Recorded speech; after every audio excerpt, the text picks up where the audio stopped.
Good afternoon. It is November 17th, 2025. You're listening to a Little of Column A, Little of Column B, hosted by Will Alimonos and co-hosted by Zach Bishop. How are you doing today, buddy? What is going on, Will? It is going fantastic. We are in the mix. YouTube and Disney, they made up. It is amazing. There was sports all over the place. It was easy to watch. I loved it. We had multiple field goal buzzer beaters yesterday.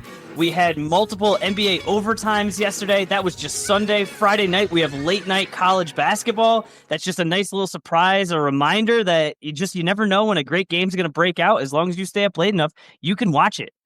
And it seems so silly. It's such a simple thing. But YouTube and Disney making it easy so I could just watch the ESPN the way it's supposed to happen, just made everything so much smoother. How happy are you that they're back? It feels like such old news at this point that I know we spent a lot of 2 weeks without it. It seemed forever. I didn't budge. I feel like I actually made the difference here in not subscribing to anything additional and held it out. I got my $20. I don't know what was it called. It's a discount on the next billing cycle from YouTube TV. So I suppose I'll take it. I instead chose to use it for stars for an entire year. I don't know. Maybe that's a poor choice. There's evidence, though, that clearly this is a superior product and that they're trying to do this. ESPN Unlimited is their new ESPN personal service, and they're trying to incorporate that within YouTube TV. Are you okay with YouTube TV just being the hub? And even if we got to pay additional to get more ESPN, we do it at least through the YouTube TV app? I think there's still a need for a centralized system. You know, it used to be cable. It's kind of branched out, but just to have everything together. I think that Chromecast is trying to do it a little bit, but you still kind of have to go in and out, where once you're in YouTube TV, you could still be on the different networks and all the add-ons are all kind of in one place. And I think that is helpful. Just not like it saves you, hours of time, but it just is nicer that you don't have to go all the way out or cast to something else. So I think there's still a fight. I think that YouTube being owned by Alphabet, one of the largest companies in the world, should continue to fight to try to be almost the new cable and say, hey, we are here. You just get integrated in with us and then we'll be good to go. And then just make everything just a little bit simpler.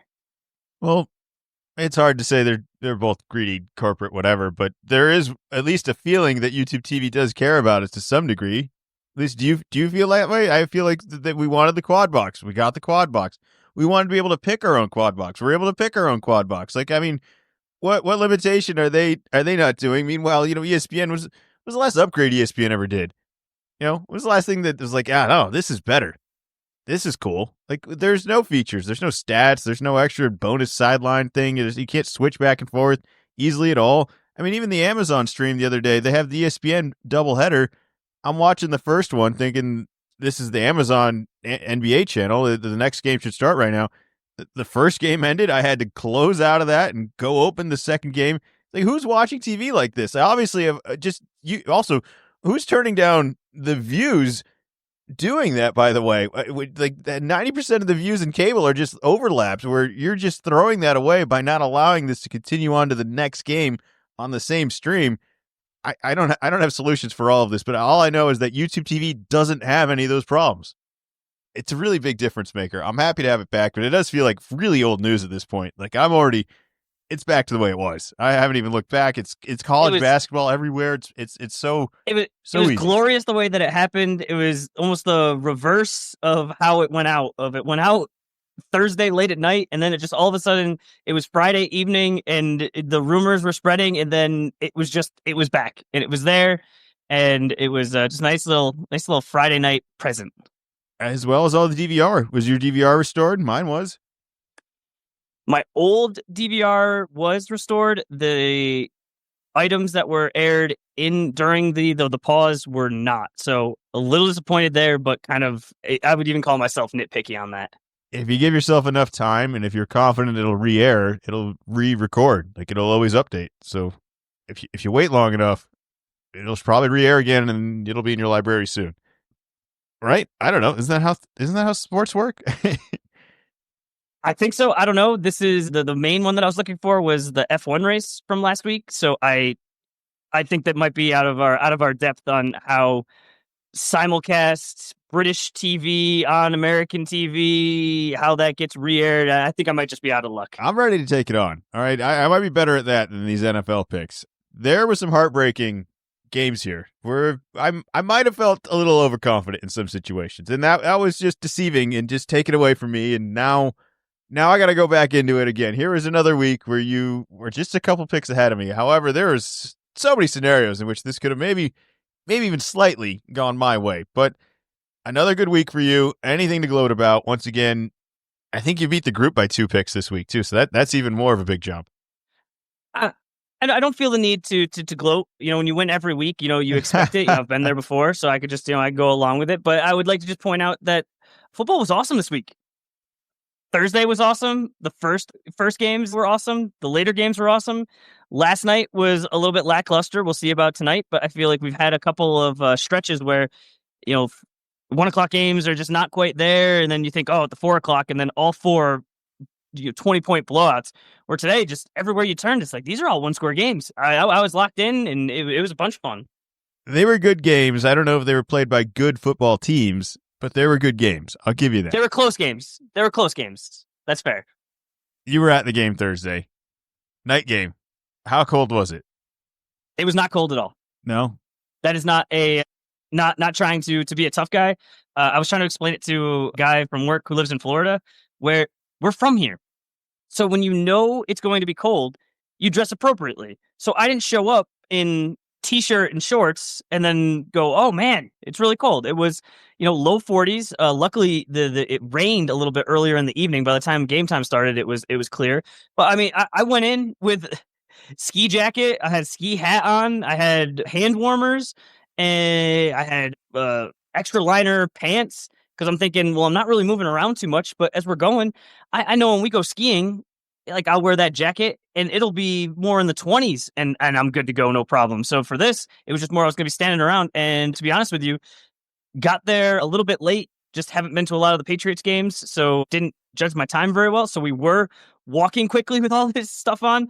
So by the time I got to the seats, probably almost the whole first half, I was just without even the jacket. I had a long sleeve shirt on. I was ready to go. I was excited, but nope, wasn't that cold. That wasn't a concern. The whole section I was in had great seats. Went with my dad, stood the entire time. I don't know if it was because it was cold or because it had rained and the seats were wet. But everybody, the whole section, even at halftime, I mean, people left to, get food and get beer and stuff. But I was surprised. I thought, timeouts, people are going to sit down maybe during the game, but no, the entire game people were standing. Hey, it hasn't been that long. I know everyone wants to mock us for finally being, good again, as if it wasn't long enough. But there wasn't that long ago either, though, where we knew how to do this. These aren't fans that haven't done this before. This is great. We have 9 wins, Zach. The Patriots have 9 wins. We have not. The over under was 7.5. It's not even Thanksgiving. We're already past the over under. God, I don't even want to look ahead, but we gotta look ahead. One more win, and it's double digits. We got to look ahead. Well, we'll get to it. All right. How about we start with this Thursday? You ready to do the picks? Let's do some picks. Let's do some picks. Houston Texans at the Buffalo Bills Thursday. How is this team 5-5? How does Houston have a 2-game win streak? I know they played Tennessee last week. Does that explain everything here? I mean, this is a Davis Mills victory. How is this team 5-5? Well, it helps when you play the Titans. You just squeak by losing for a good chunk of this game, where not by a lot, but just looking at it going, guys, come on, you're better than the Titans. I know you're playing at the Titans, but come on, you're better than this, and just like a little bit of a nudge. But yeah, this team, it's 500. It's 500 for a reason, and might not even be that good. I don't know. They don't make 500 look good. All right, if that's what a 500 team looks like, I saw. I watched the game. It wasn't a good watch. All right, there's nothing more to say that. I think Buffalo had a fun game against Tampa. That was a full flex by Josh Allen, all the offense and full strength. It was good. It's going to be good this week. I don't know what Houston's going to do. Stroud might show up. I don't know. I don't think it makes any difference here, but I'll take the Buffalo over in the first quarter, 7.5 plus 102, and Buffalo to win the first quarter minus 1.5 at plus 115. they're going to put up some points. Is there any chance at all that Houston, with any quarterback, can score anything like what Buffalo did last week? I don't think so. I know Buffalo's going on the road. It's going to be a short week. They've definitely had their problems, but I mean, Josh Allen, that was vintage Josh Allen right there. 6 touchdowns, and this was one of the most fun games of the whole week. You know, you look at the final score, 44-32. Doesn't look that close, but Josh Allen just really slammed the door at the end. But like throughout that game, that was a little bit back and forth, and you had Baker going up against Allen. Yeah, lots of points. That was a lot of fun. I assume we both got Buffalo this week. I will be going with Buffalo. Yeah, lock that one in. All right, next one, Pittsburgh Steelers at the Chicago Bears. A dominant victory without Rodgers, who has a slight fracture. I'm far how is that? I'm far from a doctor here. Thing? Can you give me a little bit more? I mean, if we're adding slight fracture, what is the difference between a slight fracture and just a fracture? Is it an itty bitty one? Is a little boo boo? Like what do we mean slight fracture? It's playable. What does that mean? It sure seems like it hurts. I can't imagine him playing this week. Now there is a bizarre thing where I'm not going to say it, and maybe I just want it to be true. Is there any scenario where they might be better without him? With Mason Rudolph? Have you seen Mason Rudolph play before? I don't know how this team is what they are anyways with Rodgers. You think Rodgers has looked that good? It's been that much. It's been him that much? Like, I think this week, if Mason Rudolph is the starter, you're going to see how much Rodgers just being okay versus bad. Right. In comparison right there. Yeah, but if you're playing the Bears, there's always a chance. You know, the miracles are as good as the bailouts. Like this team is just a miracle team. That they're not that good either. Like I've been on and off. Caleb Williams had one of the most awesome spin moves to avoid a sack I've ever seen. Maybe he's found it. You think he found it in that a 1917 victory? No, I don't think so. But I think that spin move was awesome. If you didn't see it, go look it up because it was unreal. And they should have won by more. And you were very concerned that when they got the ball and got a great return, marched down the field, and they're one of the teams that got the field goal buzzer beater win. You thought there was no way that the Bears were going to make that. But I think you corrected me earlier in the day that said something like, well, what was it? It's like you can't be cursed if you're going against the curse. Where this is the Vikings. Like the Vikings are the cursed one, I think, in this situation. I can't remember what it was, but it was good. It does make sense though, where I could see Minnesota winning this victory. Then the magic happened. JJ did it. It didn't make sense how it did it, and then this run back is just handing off field goals at the end of games. The kickoff return, the new rules. Are we worried at all? Like, it's exciting. I like seeing it. It's cool when somebody like Josh Allen and Mahomes and Lamar does it, but is it cool when Caleb Williams does it still? Like, we want these comebacks that much that we're going to allow it to, I mean, I don't really mean, but there's no other way to say it other than this average level. I hear what you're saying just in general. I don't think it applies here because that return, that was a legitimate return. But I do agree with you, the maybe unintended or maybe intended consequences of moving it up to the 35 on a touchback. So especially with the way these kickers are able to get the balls to their liking ahead of the game, that they're kicking, you only have to get 2 first downs, maybe even less than that, and you can already kick a field goal. So I think this is something we're going to see, and maybe it's just more the kicking team has to get more creative. It does seem a little manufactured, though. The kickoff team. It does seem a little manufactured, though. That like this is what they want to happen out of all this, and it's cool and it's exciting. But it does seem like there's a trap at the end of like, well, do we even want to give the ball back? Like, you should really be thinking about that. I think from here on, it isn't just getting the lead. It's, well, how much time do they have? Do they have enough time to run it back for 20 yards and 2 first downs and then attempt some 50-plus yarder? I don't know. Maybe we should take a knee. Maybe we should just hold on to the ball.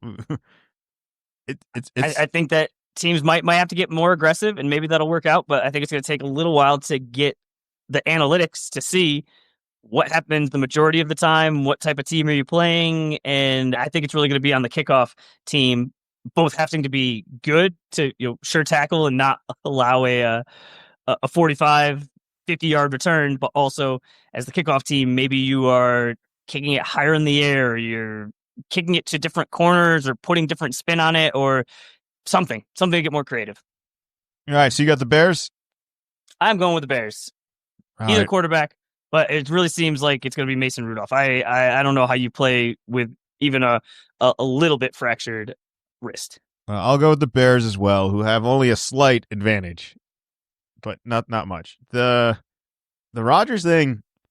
What do you want to happen out of all this? Like, all right, so it's a broken hand. The team's like in line to make the Wrist. playoffs. Let's assume that they're like on track for all this. What is that? A slight fracture could be what, 4 to 6 weeks? Best case scenario. It's the left I hand, mean, not the main hand. that's with a regular fracture, and then it's like that's what I don't know. I don't feel like I've ever heard of a slight fracture. It's like, well, it's either broken or it's not. So you think he's coming back this year? Is what I'm saying. Because this is kind of like, are they We're going to not make even we're not even sure about this week. So yeah, of course I think he's coming back this year. All right. I don't think this team's as good as they've been, and if they're really going to be bad without him, what if there isn't anything to come back to by the time he comes back? Like, it's just over. And then what do? You have an aging quarterback who's kind of only in rental at this point. You just going to sign up for next year already? Like, this is terrible timing for them. They are in a miraculous situation that they shouldn't be in. And the wake up call is that they're going to realize that when they lose to the Bears this week. And then Rodgers' career could just be over too. And I also think that's a little weird that this was kind of working and that this bad luck and this slight fracture could really be it. This could be it. Who are the Steelers going to get that's better than Aaron Rodgers for next year?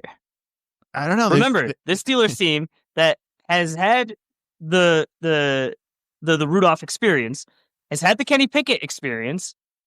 They've had not good quarterbacks. They had the Russell Wilson experience, the bad Russell Wilson experience.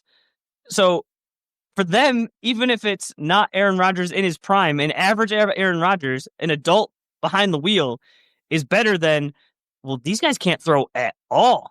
They can't do anything. And there's no expectations. They've never shown the ability to do anything. Does that maybe show the ability that they don't care who it is and they'll just pick somebody new every year? I mean, so who has that ever worked for? Well, I'm not saying it's working, but they're going 8-8. You know, Well, but somehow, yeah, they keep going. But that's not Super Bowls. That's not the best. yeah. Well, they're not thinking about their quarterback. Listen to the guys you just listed off. They signed this guy in the summer. They didn't even have a quarterback at the start of the season. Like this isn't a team that's prioritizing the quarterback. So I agree with everything you're saying, but I wouldn't be shocked if they're just like, we'll just try the next guy. We'll do Kirk Cousins next year. We'll do whoever the next budget guy is because blah, blah, blah. And maybe the next guy doesn't have a slight fracture and an age of blah, blah, blah. And I don't know. You know, maybe that injury from last year is catching up to Rodgers too. You know, I have no idea. Who knows? They're somehow relevant. And I feel like this is a bigger news than it is, that nobody's realizing this could actually be terrible for Pittsburgh. Like their season could completely topple right now. And the reality of what I thought they were might actually come. So I'm almost hoping for it, but we'll see. Next game, New England Patriots at the Cincinnati Bengals. Thursday victories. It certainly helps when it's the Patriots, isn't it? I mean, you were at the game, so I guess that helps just in general with these Thursday just bummers sometimes. Extended break for us. Oh, just being there, and especially makes it a little more exciting where the Jets score first, so you're a little bit on your heels. And then even down the stretch, I was surprised. It was a one-score game. I know they have Justin Fields, but I felt like I was the only one in the stadium that was nervous. It was a party. It was a party in the second half. There was not one level of doubt that Drake May was going to take care of it, even if Justin Fields had come down and somehow was able to score, or there was a fluke and Brees was able to score. This was a party. This was a party starting in the second half. There were MVP chants for Drake that got louder and louder. Yeah, it definitely helps when it's the Patriots getting a win, where I don't know for anybody else if that was the most exciting game. I think Henderson's going to keep the roll going here, right? 2 touchdowns this week plus Wasn't 3. it 3? I'm saying he's going to get 2 more this week as a bet of the week here. 2 touchdowns okay. for Henderson. 2 more. Might get 3. I don't know. Maybe you get 3. I'm only doing 2. They wouldn't let me bet 3. A plus 340. 2 touchdowns for Henderson. The Cincinnati defense is, I mean, there's nothing more that hasn't already been said. There just isn't a defense. It doesn't matter what happens. It's over. Pack it up. Good luck. No chance. Do you think Jamar Chase will be playing this week? No. You think he's getting suspended for spitting on Ramsey? I don't think it's going to matter. I think they had to win last week to have any chance of saving this thing. And then they're going to have to win this week, and I don't think they have a chance to win this week. And it's just compounding. Because what are they going to do? So it doesn't matter. The spit thing is, we've already talked about it. It's not cool. I don't feel impressed by anybody. It's not a toughness thing. It's not a disrespect thing. It's not something anybody. It just keep it moving. It's not news. It's stupid. It's dumb. The only reason I say that I think it is news is just it allegedly happened. It seems like there's video that it happened. Jamar denies it, which makes sense. But now officials are going to review it, and we kind of have precedent that if it is confirmed that he did that he's not going to play this week.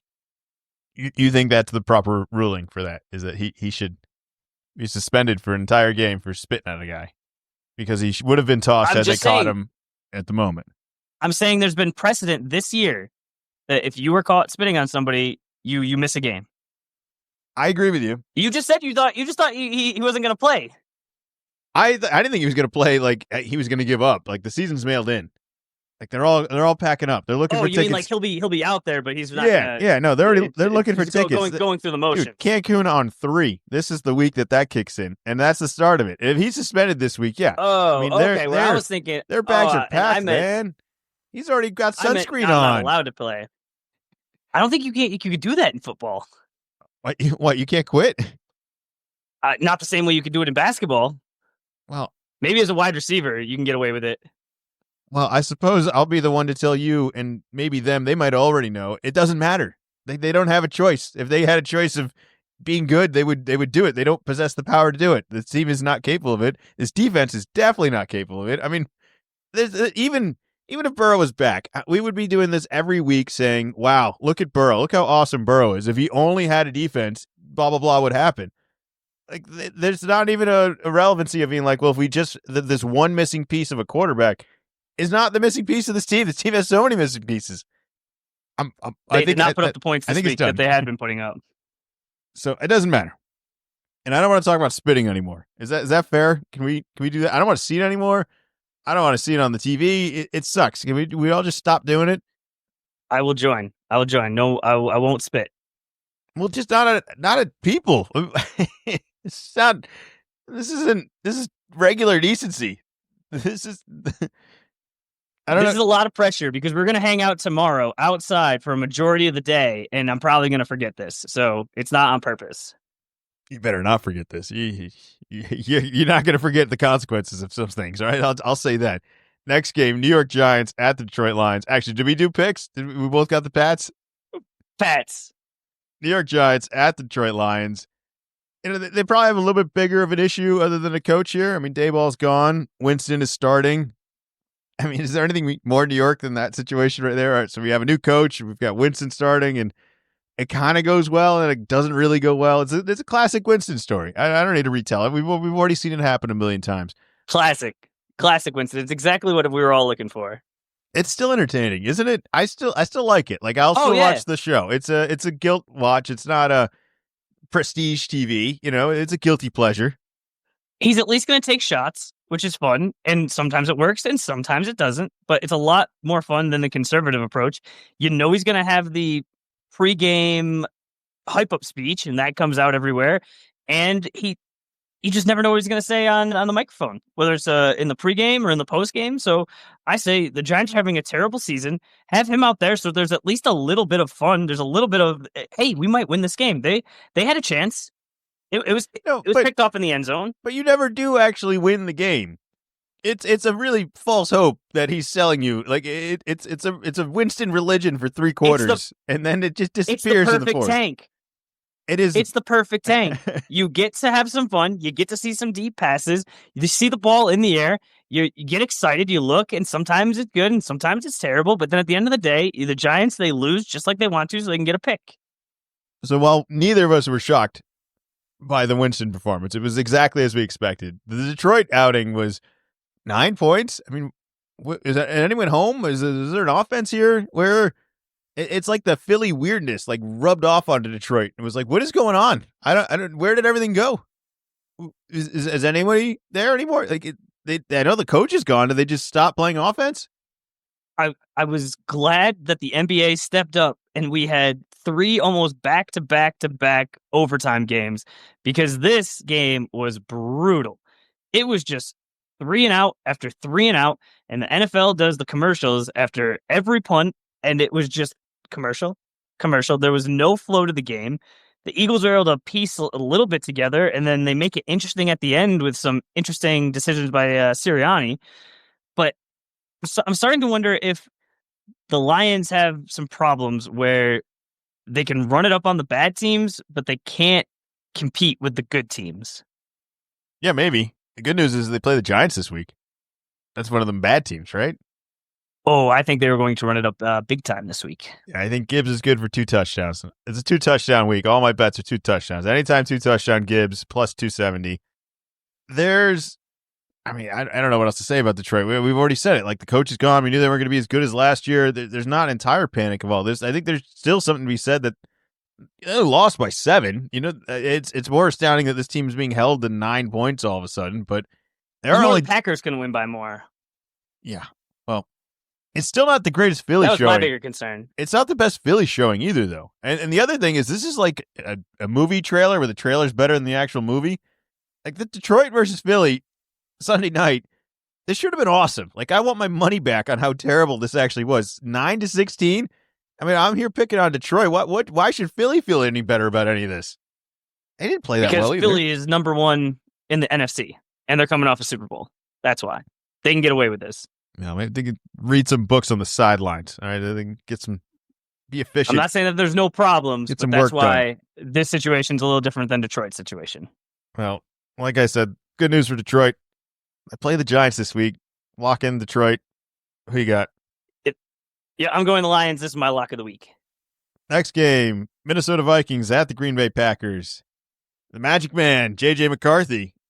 Oh, man, it was so close. It was so close. It was right there. I was saying it. I was cheering too much. I hyped it up too much. I don't know how else to take it back. And then when they lost, I was way too deflated because I wanted this to be a thing. He's still not good, but there's something at the end of these games that the threat just comes alive. It's a Flacco-esque doubt of coming out of nowhere, but it does seem like he just kind of ends the game with like a smiling ta-da, like a magician at the end of like, see, we did it. I don't know how, but we did it. And they blew it on this one, but I'm not blaming JJ on that one, are we? This 19-17 loss to the Bears, are we blaming JJ for that? I am willing to give quite a bit of blame on JJ, yes. He could not get it to Justin Jefferson. Justin Jefferson is or arguably one of the top 2 or 3 wide receivers in the league, and he couldn't get it anywhere close to that man. He is enormous. He is an amazing athlete. I can't think of many more people this week that were more frustrated than Justin Jefferson. All totally fair.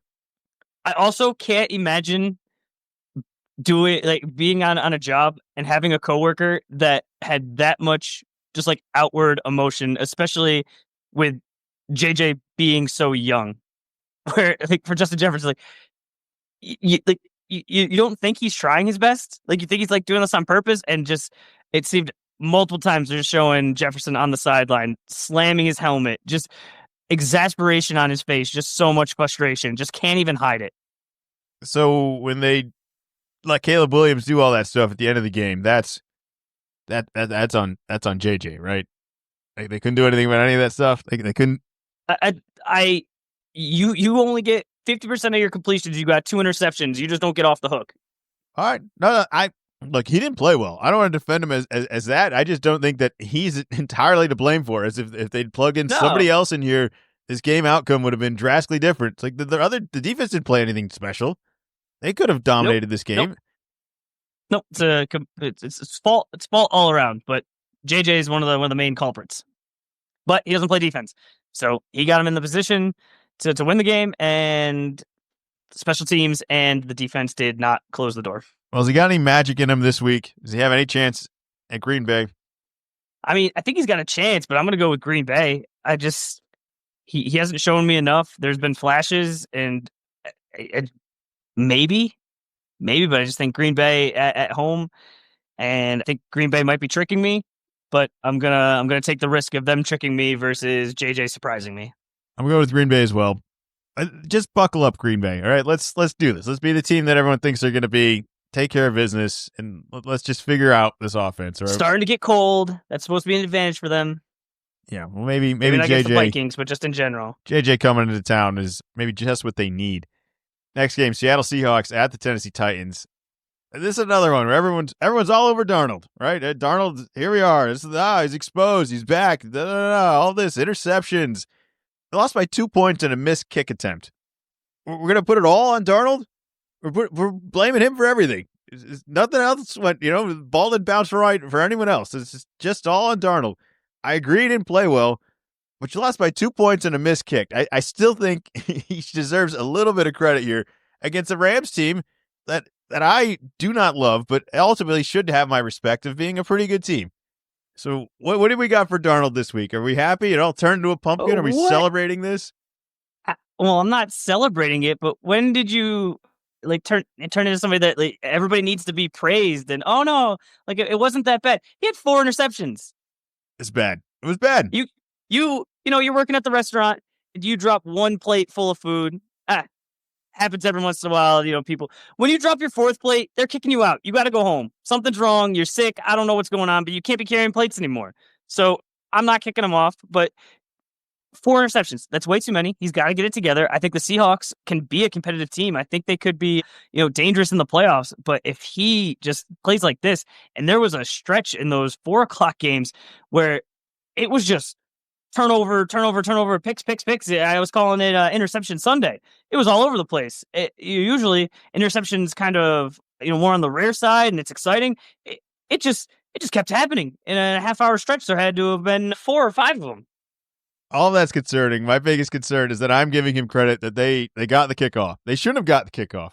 I don't know. That was the greatest time convincing I've ever seen of an NFL team. They would milk it down to the last second to go down just to give them a chance to kick it. I don't think it was so close. I don't think they got it off. So for that, I give them credit because I don't think they got it off. I wouldn't have ran that play if you're asking me. I think I've seen the 70-yard attempt enough now that I would just let him do it because I would be worried that exact play happening. You brought up a good point of, hey, nobody touched him, so how is he down? But I'm pretty sure there's some sort of rule that you can give yourself up, especially in that situation. I'm wondering, it's more like basketball and some other sports. Should we have the tenths of seconds? How many tenths of seconds were left with that? Because there could not have been much left, and I think they got really lucky. Not even talking about getting touched down or anything like that, where there was a hesitation. There's a hesitation by Stafford. And he needed to get that in there right away. And it's just a beat more. It's not even a second more. It's just a beat more. And we were talking about how, that's a terrible play call. And what is the coach thinking? You you can't run that risky of a play. And they, very lucky to get the win. That would have been way more of a bad luck. It would have been wild if we were talking about how Darnold was able to get the win with 4 interceptions. He almost did. The kick went in first. They iced him. Almost had it. But luckily for Darnold, he plays Tennessee this week. So this is the yin and yang of the NFL. Similar situation, yeah. So, I mean, if you're Tennessee, you almost had a win, but you got no shot against Seattle. This is a great Seattle game. I got Seattle. Who you got? Yes, I'm also going with Seattle. I just got I got nothing for Tennessee. Cam Ward, I don't know. I think Tennessee is going to be looking for another quarterback. Oh man, we're already doing that. Let's not do that yet. We got plenty of time to do that later. Indianapolis Colts at the Kansas City Chiefs. Everyone mocks every team for looking average, and suddenly once the Chiefs look a little bit average, or maybe even a little below average, it's like we're all getting on the bandwagon, as if all the history doesn't matter and the future of Mahomes is over. It's still happening. All right, so this is a bad loss. This was a game again they could have won. Bailout Bo, there's certain bailouts you just can't win against. They're 5-5. This is remember I told you, how is the Texans 5-5? How is this team 5-5? I think it's the scariest 5-5 team in the league, right? Easily. That I will agree with. I think they're not favored to win the Super Bowl, but they're still much more up towards the top for a team that is currently not in the playoff picture if the season were to end today. I really think what's happening is it's just luck. the way last year, all these one-score games, they won every single one-score game. This year, they've lost every single one-score game. And there's not a lot of games, so that fluctuation can just be a little more aggressive. I think it's more that they still have Mahomes. I mean, it wasn't that long ago. If it's a one-score game and Mahomes has got the ball, I mean, this is like Brady in the mid-2000s. Just pack up shop. This game's over. Like, I've never been more confident of anything in my life. But now they're at 5-5, and they got like a not easy schedule going forward. Like, is there any chance that the Chiefs don't make the playoffs? No, they'll get in. I think they'll get in. They have to, right? Well, I'm not worried about how hard the schedule is because I think they're good. Every team that's playing them, they're not looking at them like they're a 5-5 team. Nobody's circled Kansas City as a win on the schedule. Everybody's worried about this game still. So sure, they might play better teams. They might not have the relaxing schedule that Indianapolis and the Patriots have, but they're also the Colts. They're not the Colts or the Pats. They're the Chiefs with Mahomes. So this could easily reset. This can easily get some momentum going. This team's won 10 games in a row before. It can easily win 10 games in a row again. How do you win a Super Bowl, Zach? How many games do you got to win in a row? A couple, right? So I think a team's capable of winning some games in a row. All right, I'm not doubting them all of a sudden. It's just more of like the playoffs start kind of now. Like you can't blow this one. This is a tough one. The Colts are a legit pretty steady team, and Jonathan Taylor's coming into town, and your defense better be ready. But I like their chances. I think the Chiefs can really bounce back, and I think backs against the wall, I still really like this team. And this might be some real wins in the 5 wins they have versus some fake wins in the 8 that Indianapolis has. I got the Chiefs. Who you got this week? Yeah. I'm also going with the Chiefs. I think they're at home. I agree with what you said on the record says 5-5, but it's still the Chiefs. It's still Mahomes. It's still Andy Reid. I know the Colts are coming off of a bye, but they haven't scared me. Going into the bye, had some trouble. So yeah, I'm going with the Chiefs. And are you saying bailout Bo? Are you saying it a little louder now? Because you mentioned it on the pod before, and I brought it up in the game, and you said nope, not yet. I tried to bring it out too early, and then sure enough, I had to wait on it, and then bailout Bo came. It's the first 3 quarters. Ooh, I don't know, Bo. And then all of a sudden, fourth quarter comes to bail you out. Wait. And almost like what J.J. McCarthy would like to be, he's the guy. You realize that the bailout has to be you have to be in a bad situation to be bailed out. Nobody's in a good situation saying bail me out. So he has to like put himself into the box of misery first to bail himself out first. It's not going to be easy. There's no bailouts early. Bailouts only come late. It's a rough schedule coming up for them. I don't know how, but yeah, I'm saying it a little bit louder because it is laughable and it was funny. I mean, they beat the Chiefs. He did a Mahomes to Mahomes. That doesn't happen. He really did, and it's going to be interesting because they're going to have to play the Broncos again in December. Actually, they're going to be playing the Broncos again on Christmas. So that's going to be an interesting matchup, especially if I have to imagine the Broncos are still going to be fighting for seeding, and the Chiefs could be very much fighting for their playoff lives there. All right, both got the Chiefs. Or you go with the Colts? No, going with the Chiefs. Chiefs. All right, next game, New York Jets at the Baltimore Ravens. There's nothing comforting about this Baltimore team. I mean, they're 5-5 too, right? That's another one where you try to sell yourself on feeling a little bit better on this.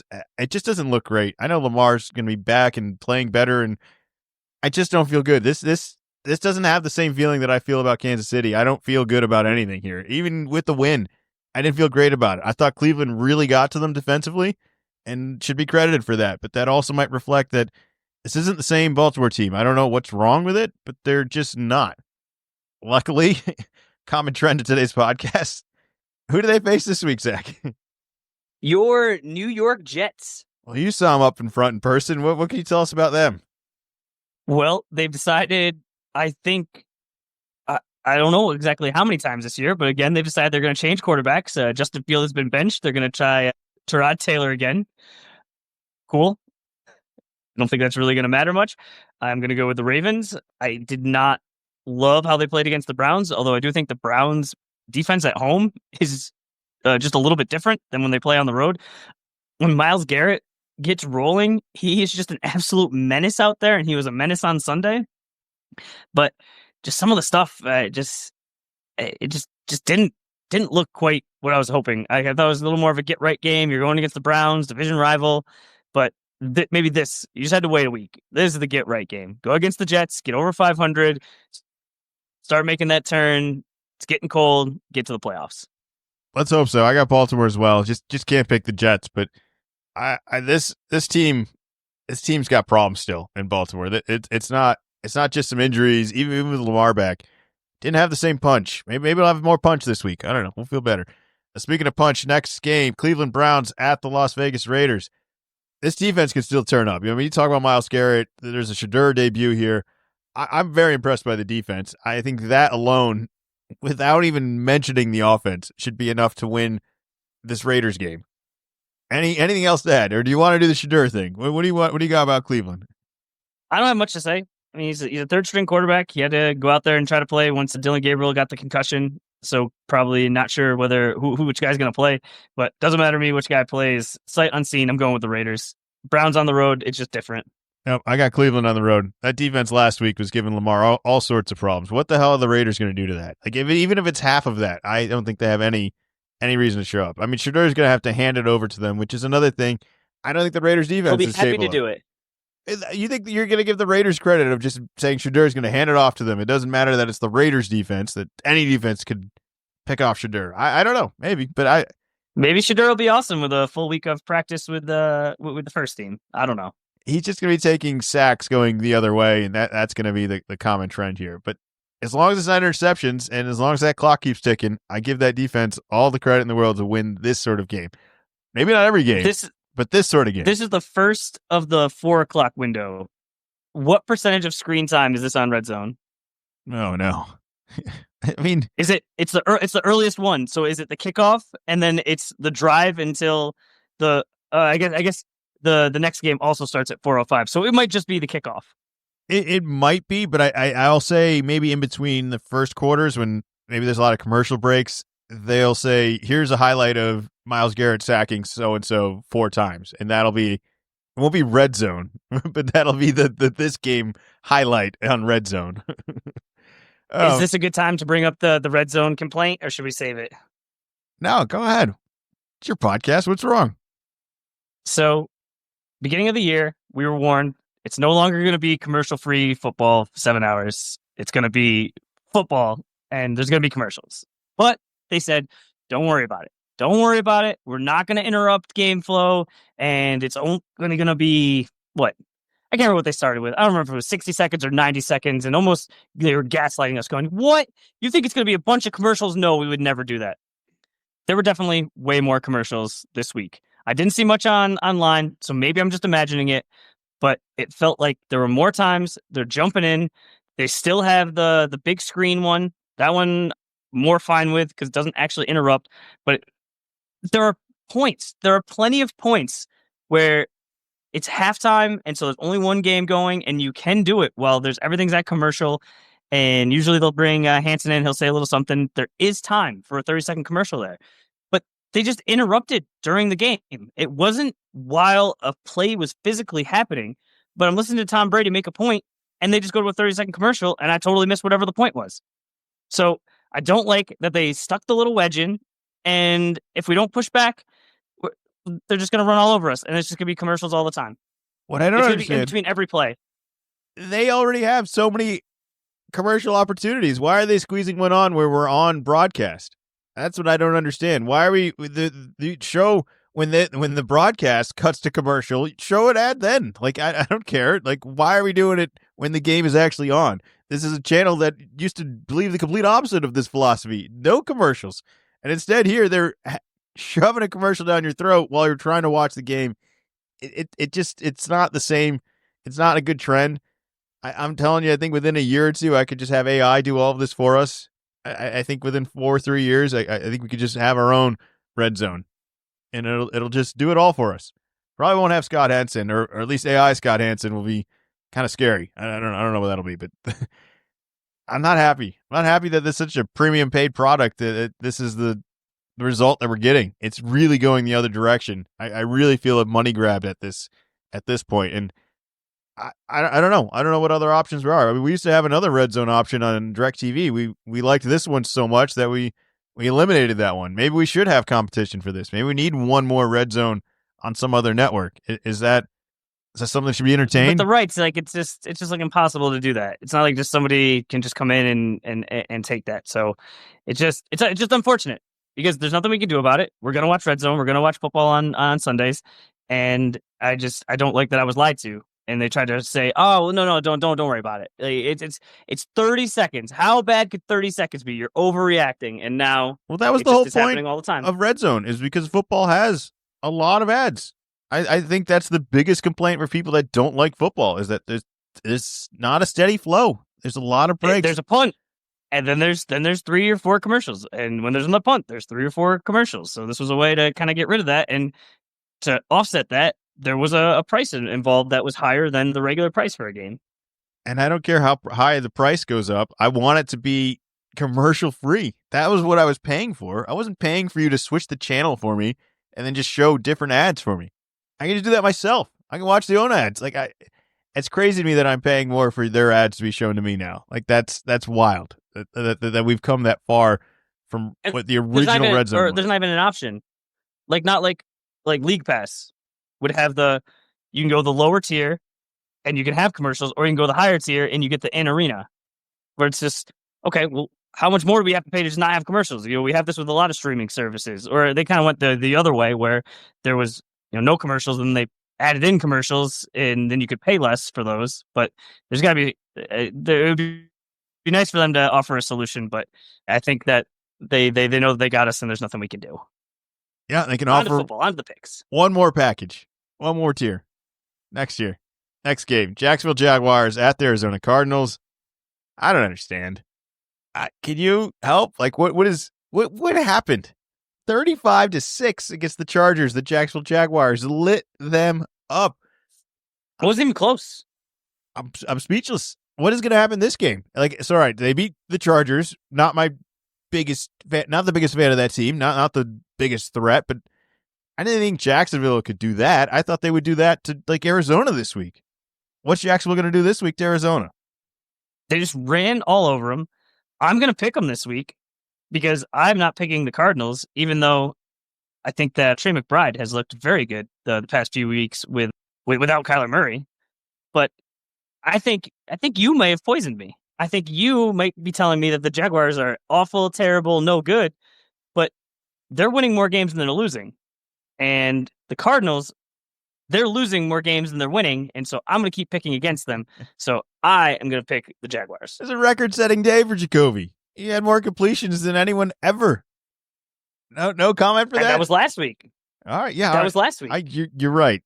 There's something miraculous about Jacoby who I feel like doesn't make a lot of mistakes, and yet I still feel like has no chance of winning. I watched that entire game, and it was like most completions lost by 20 points. He didn't make one mistake, and this team's down 20 points still. I don't. It's such a low ceiling. Like it doesn't go any higher than that, but it's very steady and very reliable. And 22 points in that outing would beat a lot of good teams, or a lot of bad teams, but it's not going to beat a decent enough team. And Brock Purdy and the Niners, I give him credit, but I don't think Jacoby's going to beat Jacksonville this week, and so I'm also going to go with the Jaguars.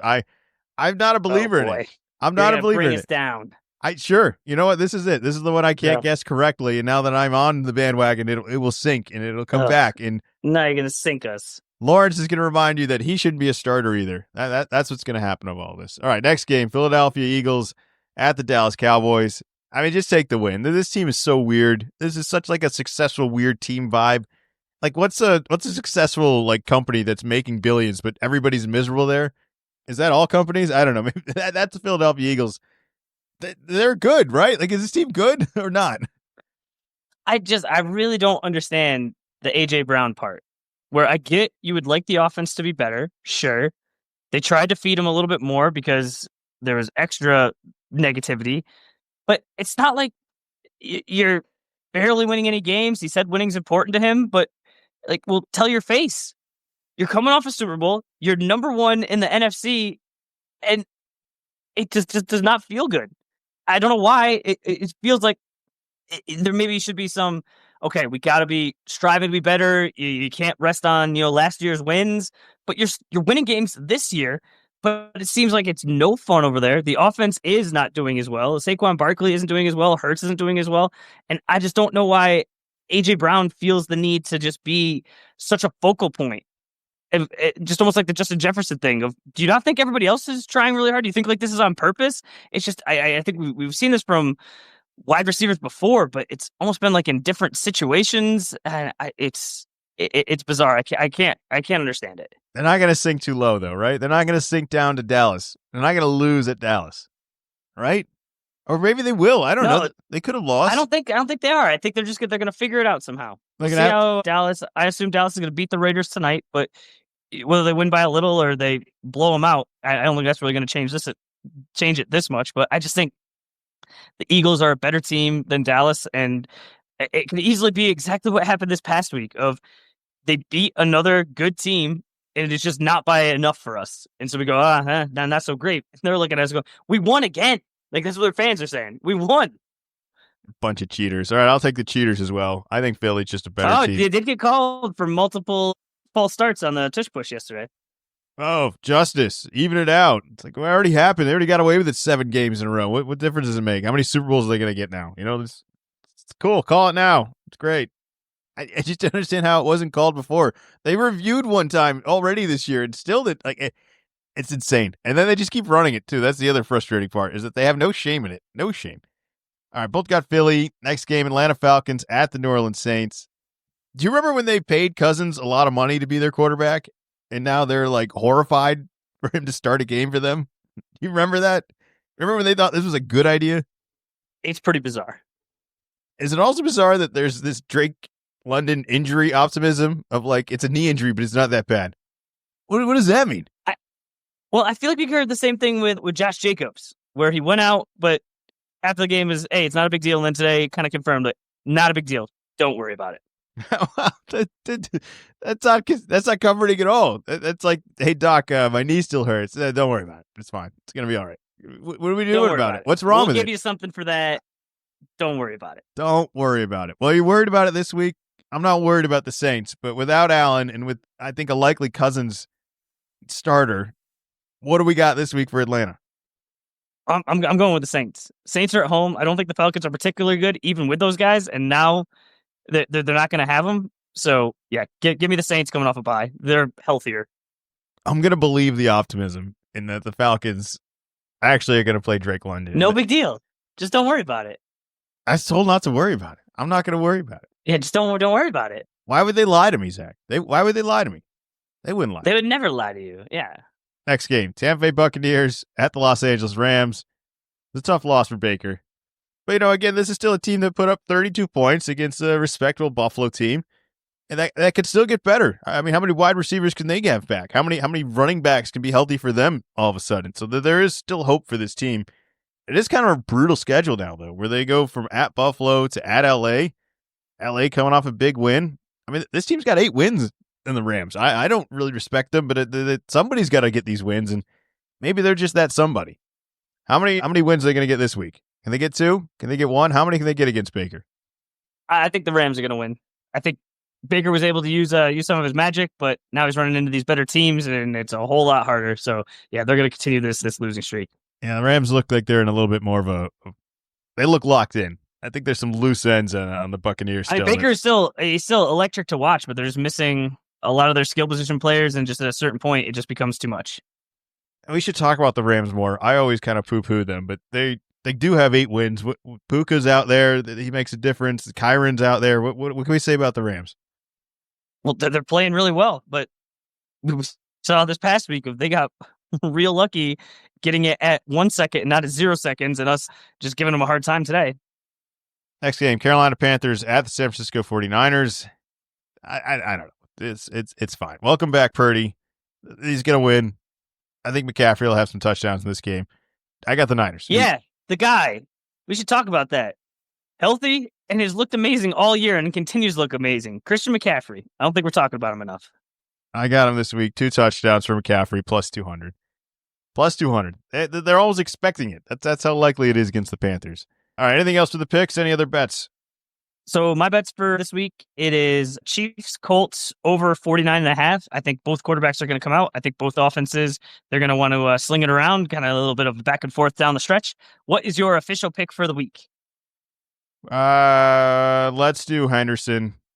2 touchdowns plus 340. Or Pat's victories. All right, let's move on. 340? Plus 340.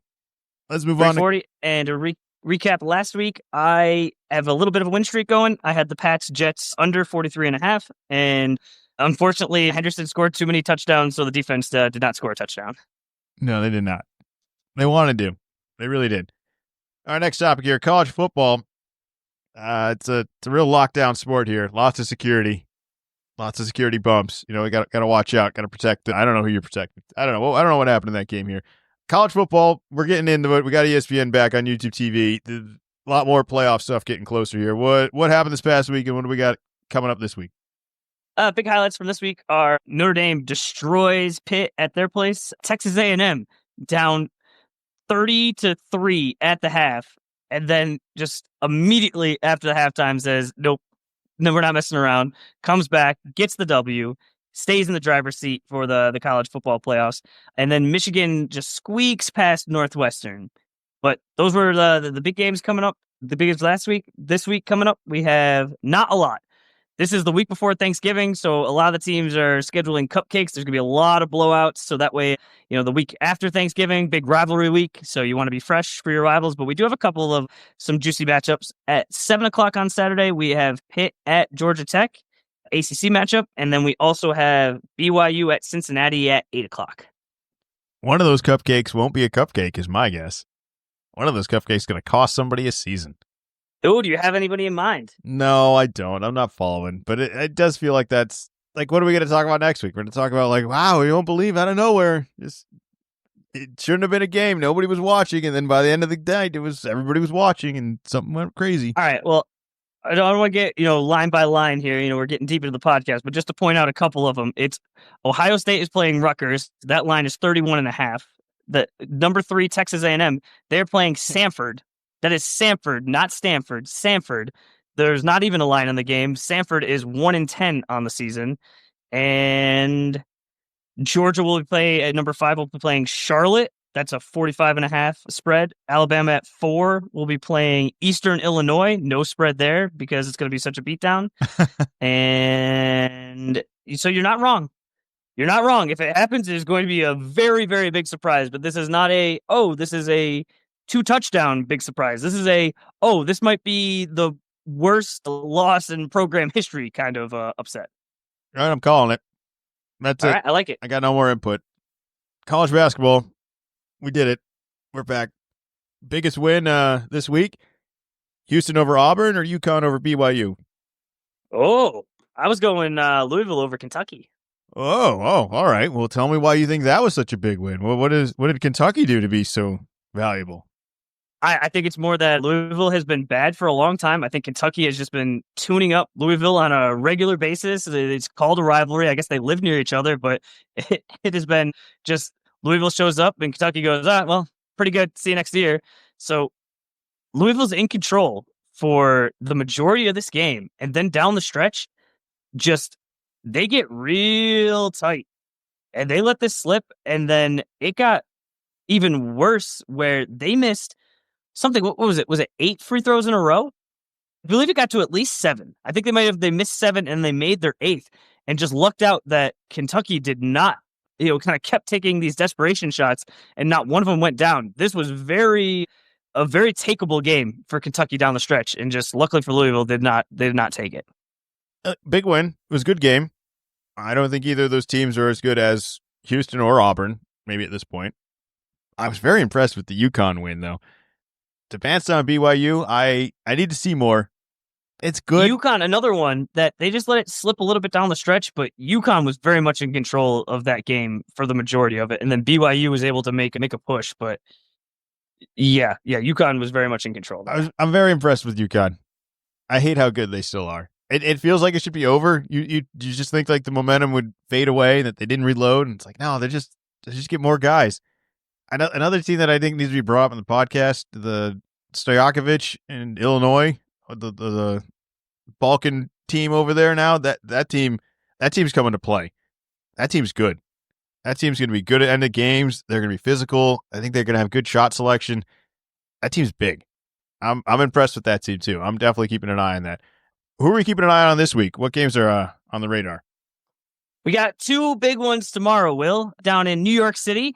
I'm very excited. Champions Classic. We're going to have Michigan State, Kentucky, followed by Duke, Kansas.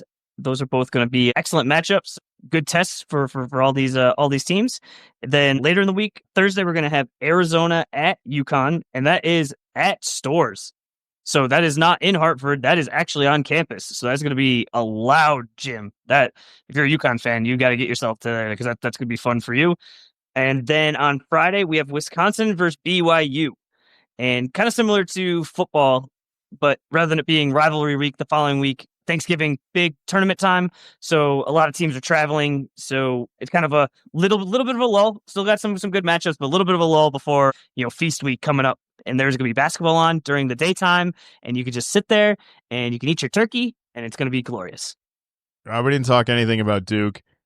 Are we sure he's still the better Boozer twin? I still think the smaller one's better. Am I crazy?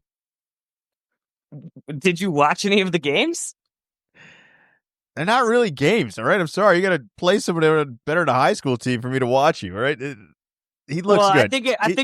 I get what you're doing. I'm prepared for it. I'm very prepared for it in person tomorrow. But I think it's pretty rude to call the U.S. Army a high school team.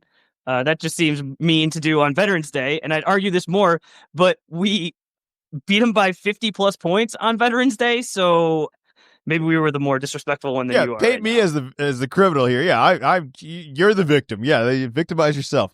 Nonsense. The ACC is good though. Louisville, that was a legit win. They actually beat Kentucky.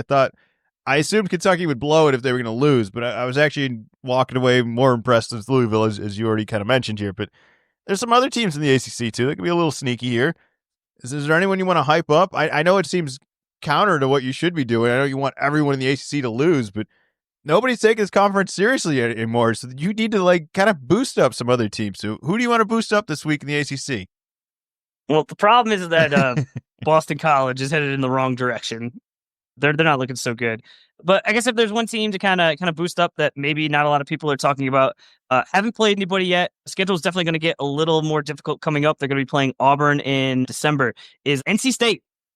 Will Wade of LSU. I got some big ass offers fame. He is coaching there. I think that he is the right person for the job. He, oh, now I'm blanking on the mid major team. I think it begins with an M. McNeese. He was coaching McNeese. He brought them to the tournament, and this is kind of like a natural stepping stone. I don't know how long he'll be at NC State for. I'm assuming he will be successful the same way he was at McNeese, and now you're at a big school. You're going to get big resources, and he could even make a jump back up where the only issue he was having at LSU was the stuff he was doing at that point was illegal, which now seems like exactly what you want coach to be doing of collecting funds, fundraising, getting that to the players that are really good and can play basketball and developing teams. So yeah, if there's one school I'd kind of tell people in the ACC, to keep an eye on, that'd be NC State. See, what a good basketball segment. We just forced out of nothing there. Is it time to do NBA stuff? We had a hell of a week in the NBA. Overtime, and overtime. I tried to get the soundbite from The Departed where he's like, yeah, I'm working overtime. I couldn't get it. My computer just is too old. It wouldn't allow me to do it anymore. But NBA overtime all over the place all week. After the blackout of the ESPN thing, the NBA really delivered on that blackout of the last Monday Night Football. What do you want to go with the NBA here? I'm just all jacked up and juiced up from every freaking overtime over the last week. I mean, last night alone, it's crazy. Kobe White is on a minute restriction, and they foul enough guys out that he has to come back in another overtime game. Crazy stuff. I want to mention Kevin Durant. Amazing game. Big points, hitting all of the clutch shots down the stretch. I don't know if it was all the way his fault when they tried to pass the ball on to him last minute, and he went to dive back to try to get it, lost it, and then it sure looked like they were going to lose that game.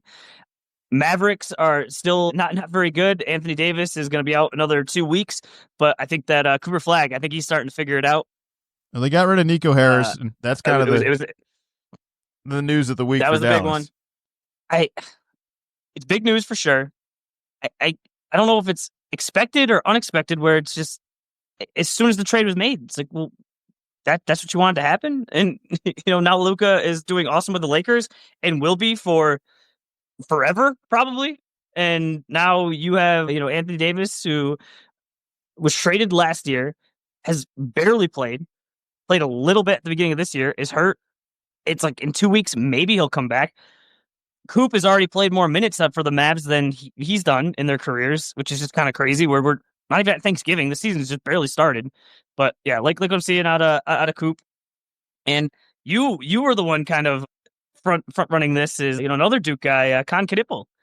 He's really starting to come out where it's not just, I'm not just seeing it on my Duke pages anymore. I'm seeing it from other, NBA places saying, hey, this Con guy. And I feel like you were upfront about it. And I for sure saw him play last year and, was a fan, but just, I just wasn't sure, at that next level. And I didn't want to get roped up into, into the excitement just to have, my hopes dashed. He's very legit. He's a very good basketball player. He's a lot bigger than I think anyone expected him to be. He's very physical out there. He makes good decisions in the paint, plays off 2 feet.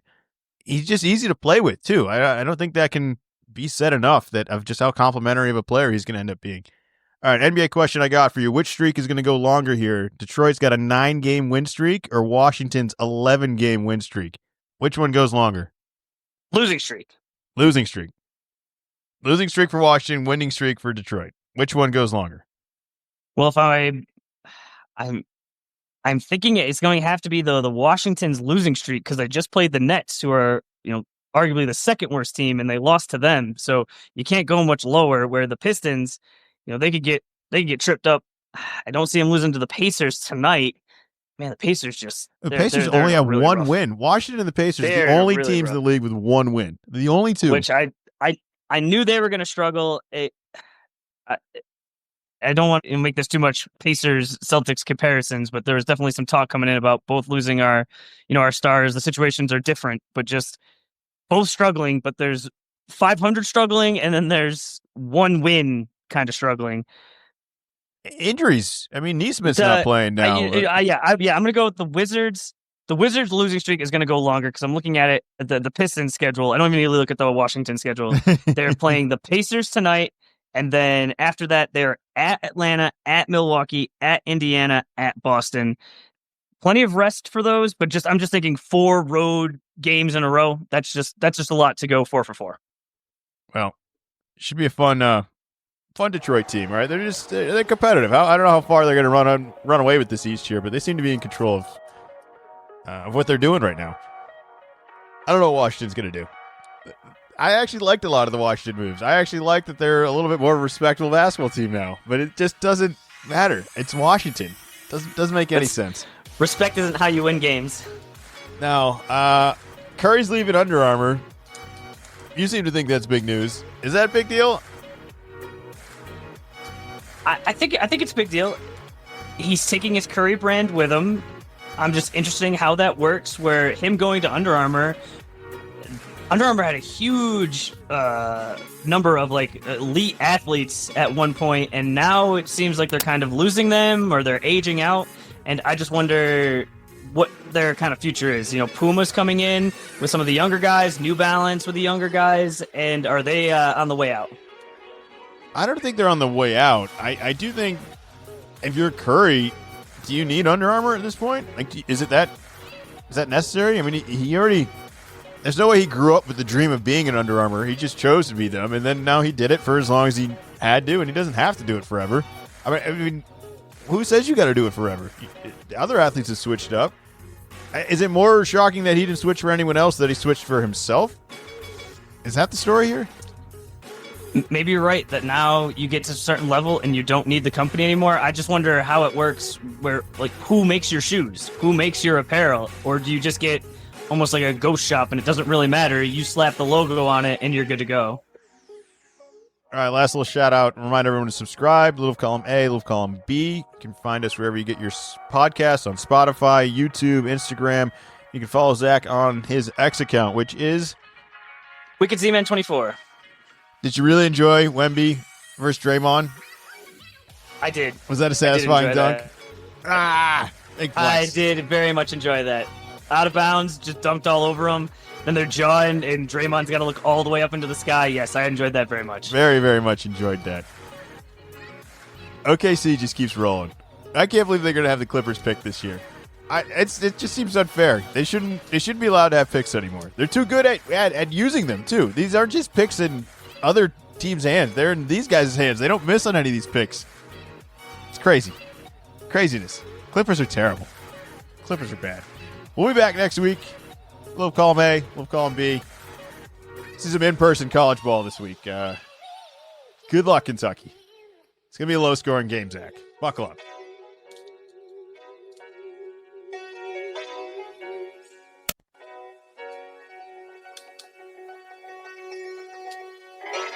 Little column A, little column B.